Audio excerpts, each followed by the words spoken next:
रंगीला recording studio Jhajhra Chowk Kusheshwar स्थान झाझरा चौक कुशेश्वर स्थान।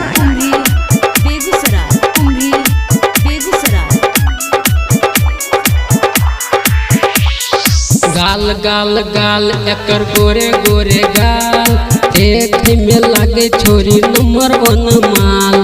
गाल गाल गाल एकर गोरे गोरे गाल एक में लागे छोरी नंबर 1 माल। बाल बाल बाल एकर काले काले बाल चल छे छोरी हो हिरनी जैसन चाल। बाल बाल बाल बाल एकर काले काले बाल चल छे छोरी हो हिरनी जैसन चाल।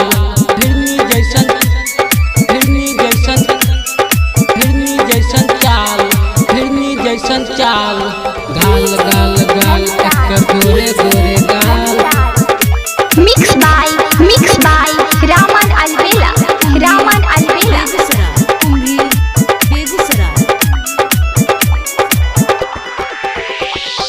लच लच करेला पतली कमर हो ठुमका मारेला बड़ा बेजोर हो बड़ा बेजोर हो बड़ा बेजोर हो।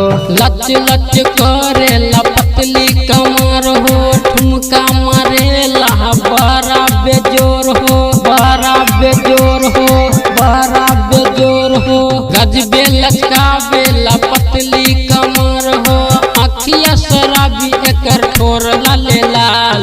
गाल गाल गाल एकर गोरे गोरे गाल एक में लागे छोरी बड़ी हो बबाल। गाल गाल गाल एकर गोरे गोरे गाल एक में लागे छोरी बड़ी हो बबाल। मिक्स बाय रामन अलबेला रामन अलबेला।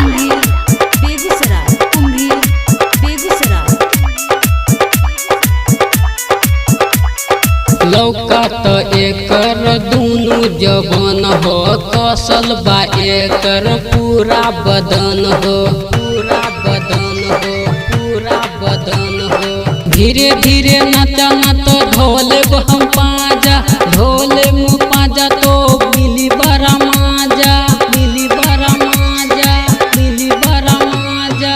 राइटर रोशन गायक सतनाम के गायक सतनाम के गायक सतनाम के राइटर रोशन गायक सतनाम के अब नहीं नाचा भोइल बुरा हाल। गाल गाल गाल एकर गोरे गोरे गाल देख में लागे छोरी बड़ी हो बबाल।